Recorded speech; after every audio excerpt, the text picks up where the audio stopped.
Hello and welcome to another installment of the Philosophy 101 series, a series of videos I'm putting together to serve as an introduction to philosophy.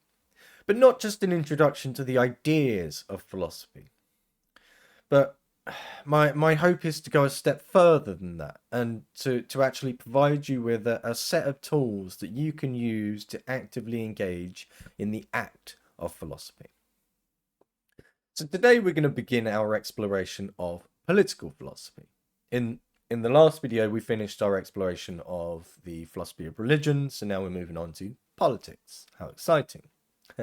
So political philosophy is a fascinating branch of philosophy that tackles some of the most enduring and complex questions about human society. At its core, political philosophy examines questions of justice, power, authority, and the organization of society. These ideas, they're not just theoretical. These are the ideas that shape the laws we follow, the rights we claim, and the responsibilities we hold as citizens.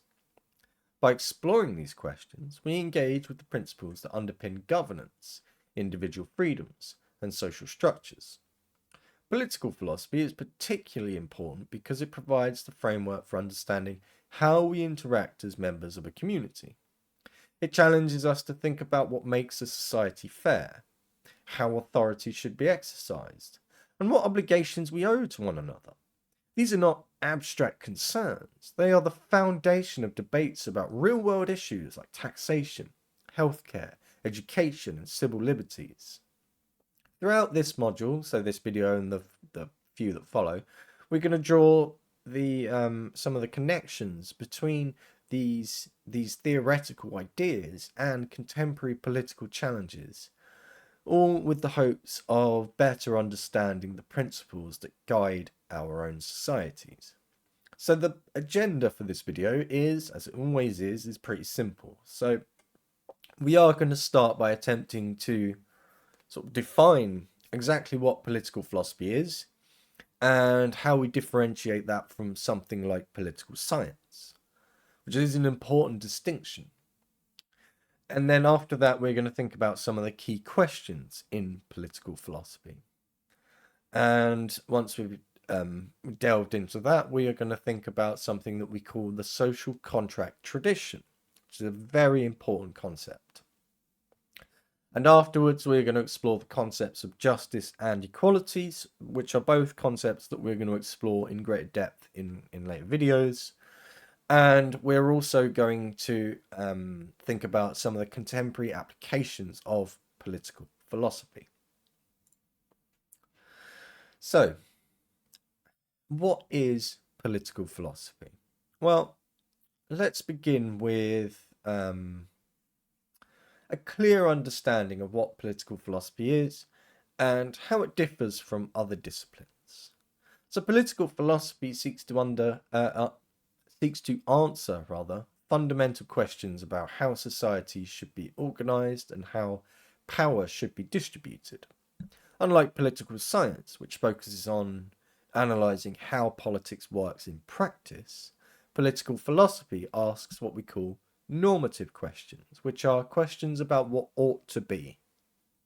In essence, political philosophy is about the ideals and the principles that we use to evaluate and shape political systems. For example, we might ask, what does justice require in the distribution of resources? What makes a government legitimate? What rights and responsibilities do individuals have? What are the limits of governmental power? What is justice? And so on and so forth, right? We have all these questions. And these questions, they challenge us, rather, to think deeply about our values, the kind of society we want to create, and the compromises that we're willing to make in order to achieve that. They also force us to grapple with the tensions between competing ideals like freedom and equality. While political science might analyze voter behavior or government structures, political philosophy asks whether these structures are just or ethical. Political philosophy is as old as philosophy itself. Ancient thinkers like Plato and Aristotle laid the foundations of the discipline.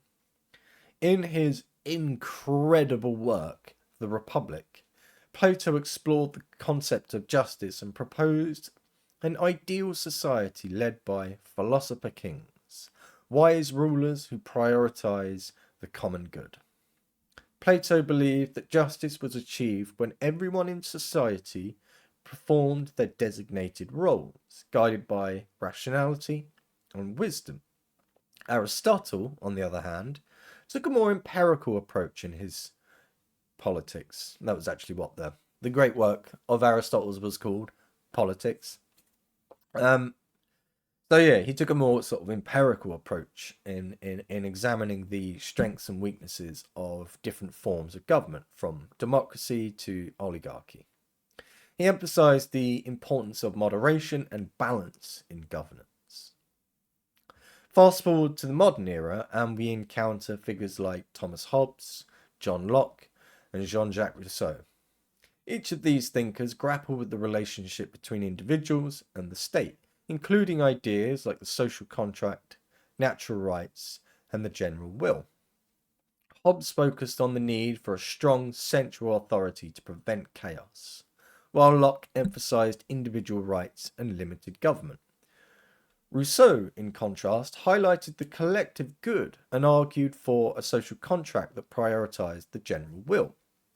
These ideas remain central to our understanding of governance, and they also sort of continue to shape political thought today.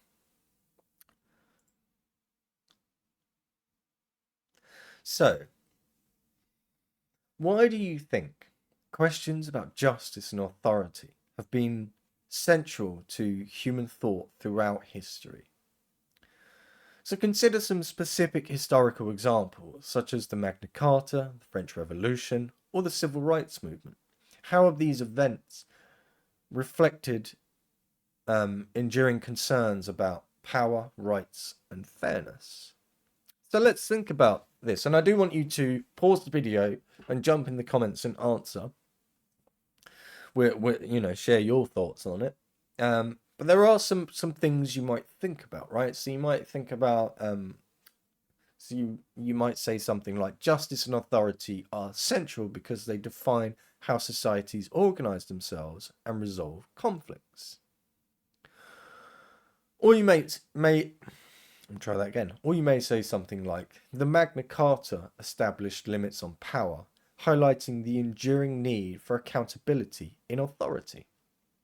Or you could say something like, movements like the French Revolution and Civil Rights Movement arose because of perceived injustices, showing how justice drives societal change. So, as I said, pause the video and jump in the comments with your response to this.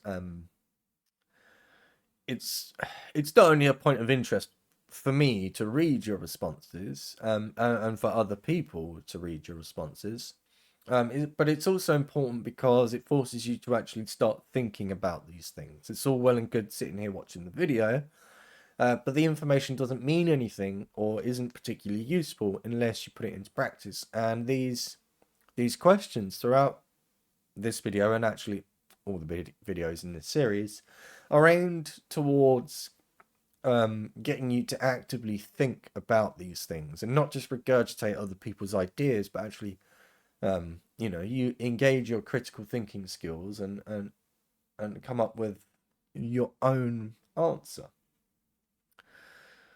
So let's move on now and think about some of the key questions in political philosophy.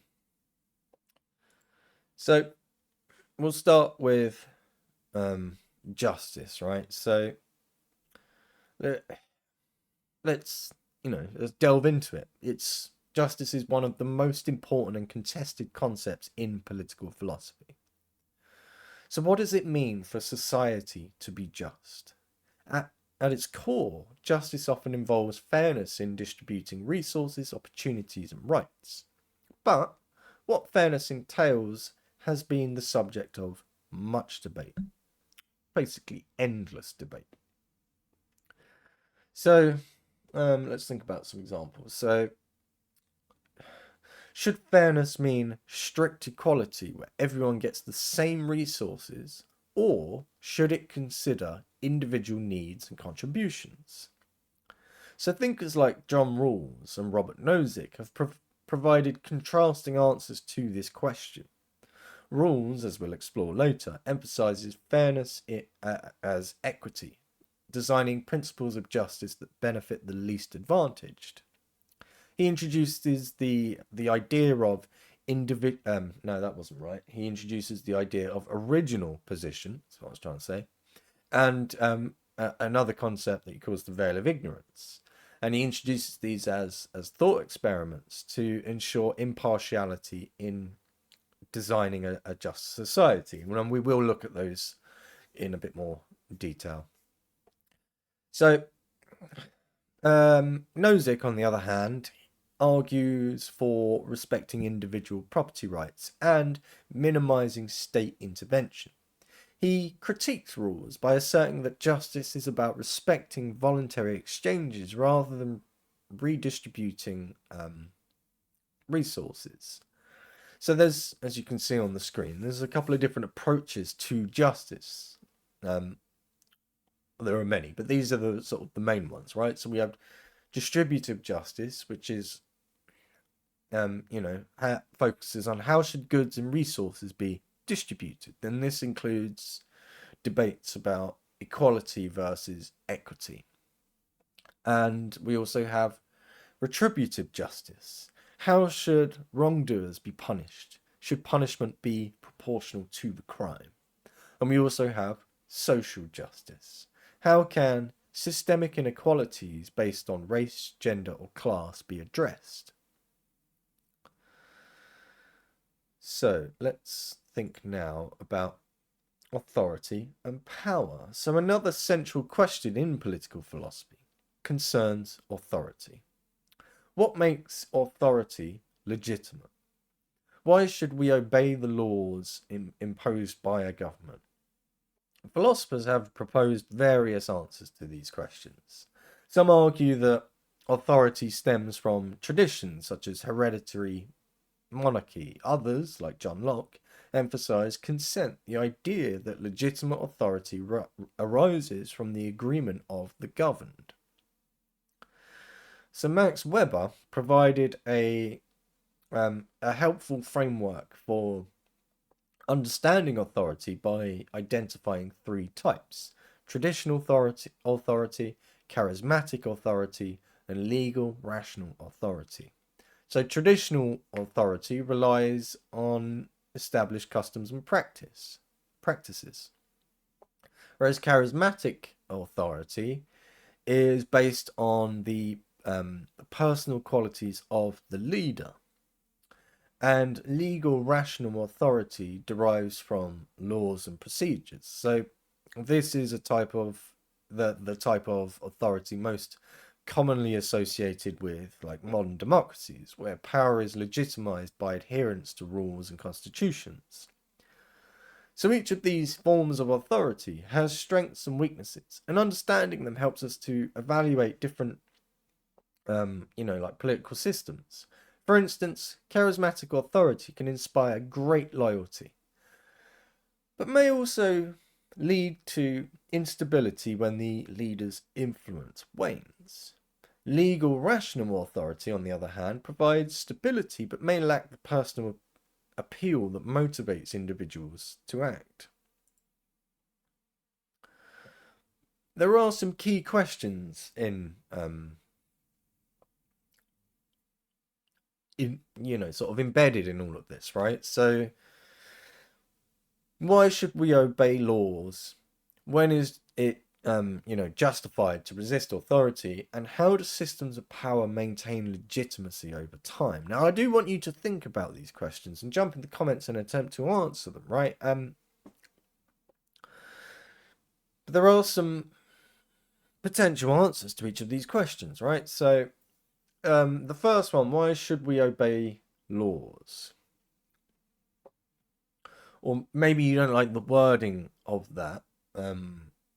So why should we comply with laws? Maybe a better way of wording that. There's a whole nother debate over obedience versus compliance, but that's for another video. So an answer to this question might be that laws provide order and stability, which are essential for society to actually properly function. And the second question we listed was, when is it justified to resist authority? Well, you might say something like, resistance is justified when authority becomes oppressive or violates fundamental rights. Things like civil disobedience movements and so on. And that third question is, how do systems of power maintain legitimacy over time? A potential answer to this, at least off the top of my head, is that legitimacy often depends on fairness, accountability, and also like the consent of the people who are being governed. And finally, let's consider freedom, a cornerstone of political thought. Isaiah Berlin, he quite famously distinguished between two types of freedom: positive and negative freedom. So negative freedom refers to the absence of interference, freedom from external constraints like censorship or unjust laws. Positive freedom, on the other hand, is more about the capacity to achieve one's potential. For example, access to education and healthcare can enable individuals to exercise their freedom more fully. And these two types of freedom often come into tension. Policies that promote positive freedom, such as social welfare programs and so on and so forth, they might require limiting negative freedom through taxation. Conversely, an excessive focus on negative freedom might leave individuals without the resources they need to thrive. These tensions are often evident in debates about government intervention, where proponents of positive freedom argue for support systems and opponents stress personal responsibility and autonomy. So let's do an activity, right? So as you can see on the screen, I'm pointing in the wrong direction. As you can see on the screen, there was a question. So what I want you to do is write down one question about justice, authority, or freedom that you think is particularly relevant today. And if possible, and by some miracle, people actually see this video, what I want you to do is go and interact with other people on their responses to this as well, and try and get a discussion going between you and the other commenters, share some of the insights that you gain from that discussion in the comments. So there are some potential avenues you could explore to answer this question, right? So you could think about something like, how should we address systemic inequality while respecting individual freedoms? Or you might ask, what limits should be placed on government surveillance in the name of security? Or you could ask, how can we ensure that the maintenance of free speech while combating what is often termed as hate speech? So have a think about that question, or the questions that that come to mind when doing this activity. And if there isn't anybody in the comments talking, and that's fine, then maybe do a little bit of role play, a bit of back and forth with yourself, obviously, to try and sort of delve deeper into the question that you have come up with. So let's start thinking now, now that we have considered some of the sort of key questions in philosophy. let's move on now and start thinking about what we call the social contract tradition. So we're going to start looking at Thomas Hobbes and his great work, The Leviathan. So Thomas Hobbes argued that life in the state of nature, which is a hypothetical situation without government, would be nasty, brutish, and short. So really quite an unpleasant sounding scenario, right? And he certainly thought so, and he believed that without a central authority, individuals would be in sort of like, continual conflict over resources and security.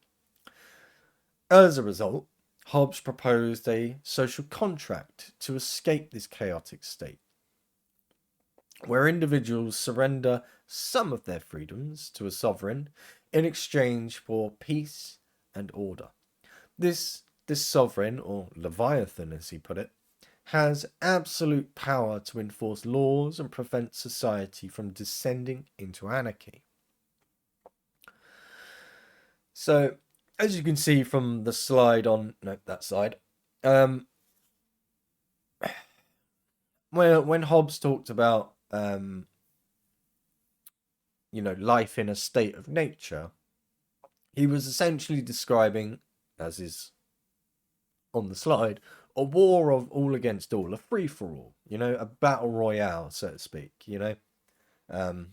Life becomes, Fortnite, essentially, right? And his solution to that was a powerful sort of central authority, a sovereign, a Leviathan, to maintain peace and security.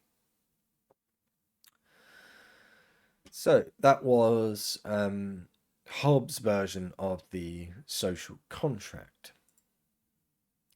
So now let's look at John Locke, because John Locke offered us a contrasting vision. He viewed the state of nature as less dire, emphasizing that people are born with natural rights to life, liberty, and property. For Locke, the purpose of government is to protect these rights. Unlike Hobbes's sovereign, Locke's government is limited and operates with the consent of the people who are governed. If a government fails to protect natural rights, then citizens have the right to overthrow it. Locke's ideas influenced modern democratic principles and also documents like the incredibly famous American Declaration of Independence. So I mentioned there about natural rights, right? So as I said, John Locke emphasized that people are born with these natural rights to life, liberty, and property. These are not rights given by society or other humans. They are rights that you are essentially born with as an individual. And his idea of a legitimate government was based around consent and the protection of those natural rights for the individual. So that was John Locke's version of the social contract, which focused on natural, or what he called natural rights. So let's think now about Jean-Jacques Rousseau. So in the general will, or his idea was the general will, rather. So Jean-Jacques Rousseau took a different approach. His approach focused on the collective good rather than the individual. So he argued that individuals achieve true freedom by participating in a community governed by the general will, which reflects the shared interests of all citizens. For Rousseau, the social contract prioritizes the common good over individual preferences, creating a more sort of cohesive and equitable society. this idea has inspired democratic and socialist movements alike. So as you can see from the slide, I keep pointing in the wrong direction. As you can see from the slide, there are sort of two main points in Rousseau's general will. So freedom through participation. So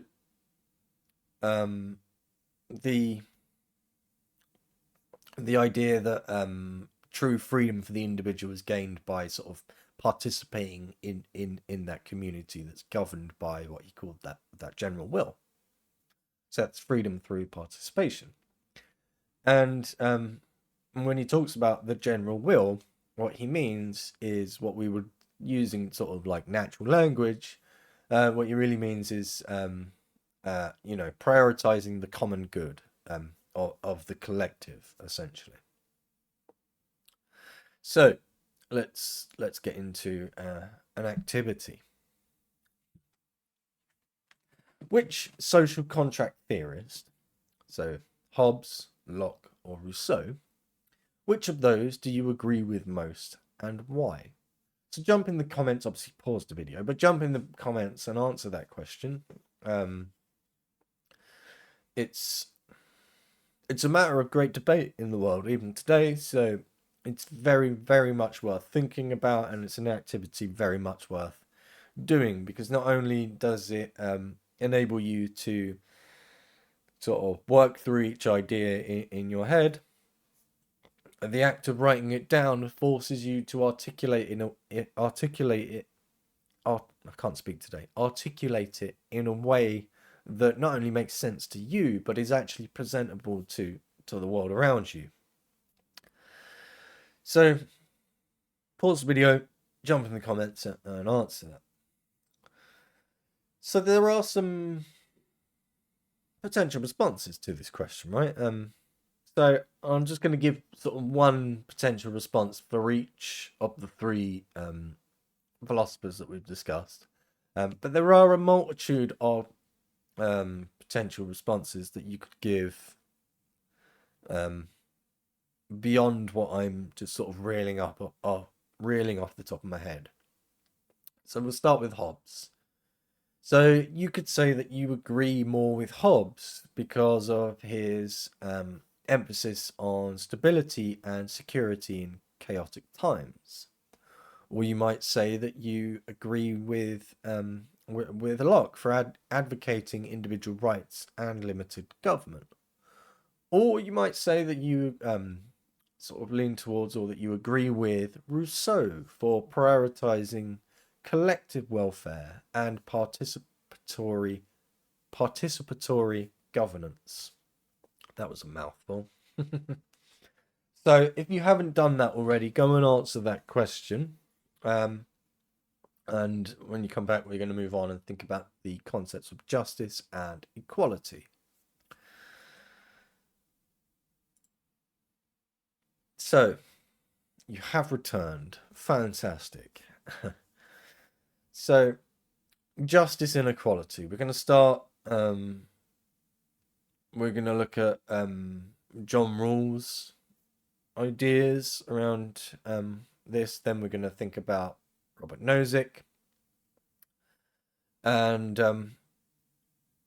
then we're going to try and put some of that into practice and have a discussion, do an activity, as it were, to try and sort of solidify these ideas. So we're going to start with John Rawls.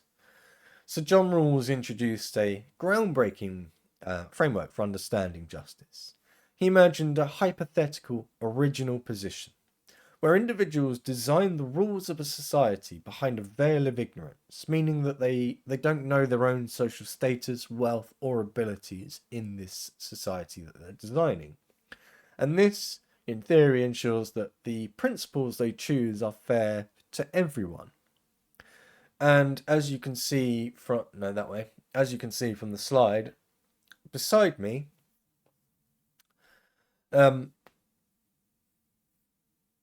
there are sort of there's like two key principles that make up Rawls's principle of justice. So equal basic liberties for all And social and economic inequalities are permitted only if they benefit the least advantaged.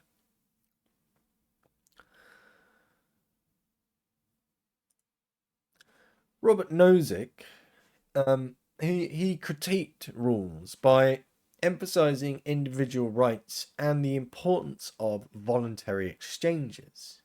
He argued that redistributing wealth violates personal freedoms. For Nozick, justice is about respecting property rights and ensuring that individuals retain control over their earnings and possessions. He advocated for a minimal state, limited to protecting individuals from force, theft, and fraud. So Nozick's justice, the sort of core concepts of it really can be boiled down to an emphasis on individual liberty and minimal state intervention.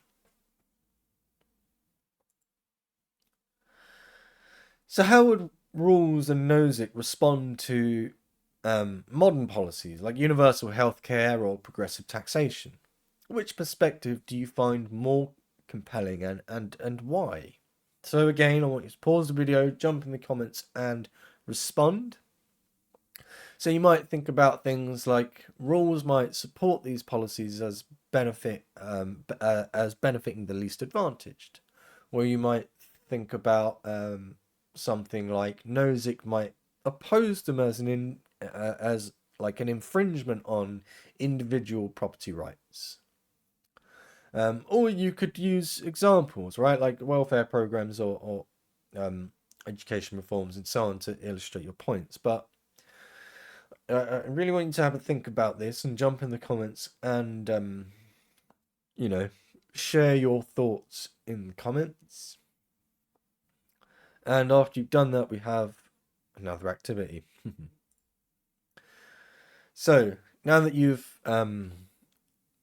returned after thinking about how Rawls and Nozick would respond to modern policies, what I want you to do now is write down a policy idea that you support. Analyze whether it aligns more with Rawls' principles of fairness or Nozick's emphasis on liberty.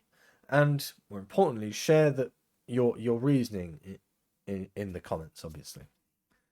So you might say something like, let me think. So support for free education aligns with Rawls due to its focus on equality of opportunity.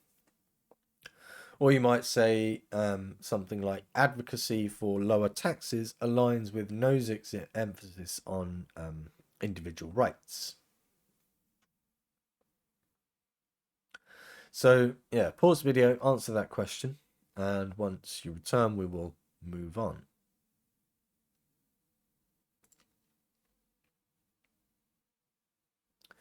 So now that you've done that and you have returned, let's move on and think about some of the contemporary applications of political philosophy.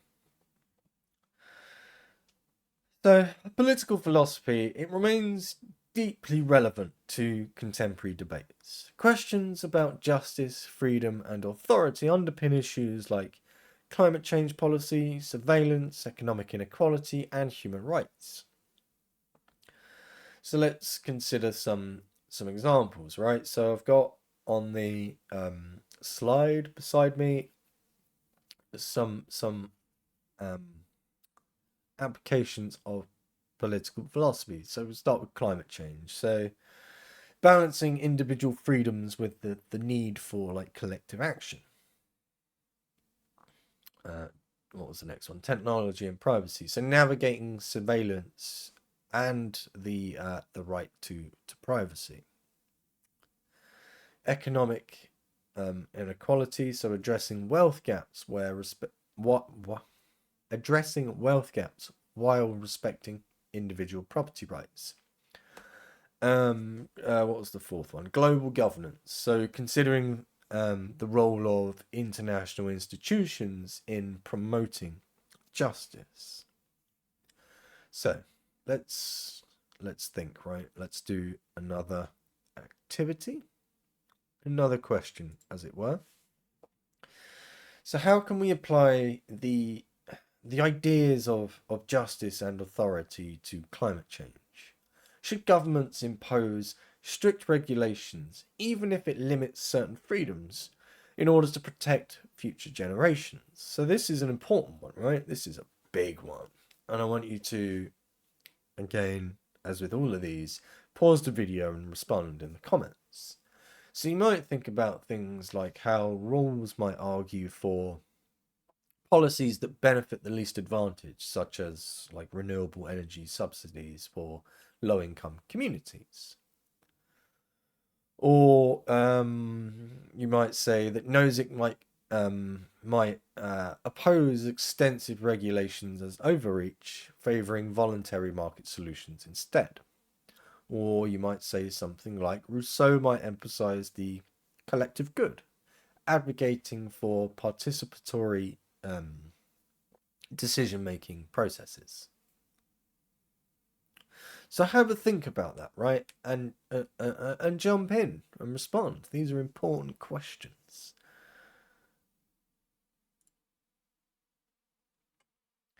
So now that you've done that, and you've had a think about that question about how we can apply the ideas of justice and authority to climate change and so on, right? So we're going to move on. So what I want you to do now, and this is another thing for you to do, another activity, I want you to choose a contemporary issue and analyze it through the lens of political philosophy. So how would Rawls, Nozick, or Rousseau address this issue? And I want you to put your analysis in the comments. So to get you started, some potential issues that you could pick to analyze through the lens of political philosophy. You have things like universal basic income, digital privacy laws, and immigration and border control. So there are some potential contemporary issues for you to analyze through that lens. So pause the video and jump in the comments to do that.